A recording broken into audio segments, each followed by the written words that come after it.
கிருஷ்ணகிரி மாவட்டம் தேன்கனிக்கோட்டை அருகே உள்ள கெரியனப்பள்ளி கிராமத்திற்குள் அதிகாலை வேளையில் புகுந்த ஒற்றை காட்டு யானையை வனத்துறையினர் காட்டுப்பகுதிக்குள் விரட்டினர்.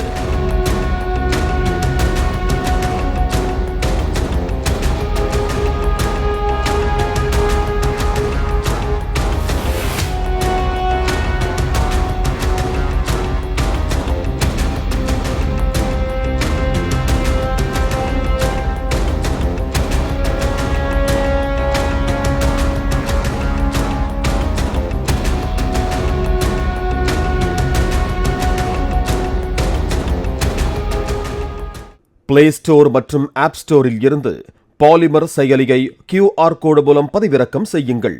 செய்திகளை உடனுக்குடன் பெறுங்கள்.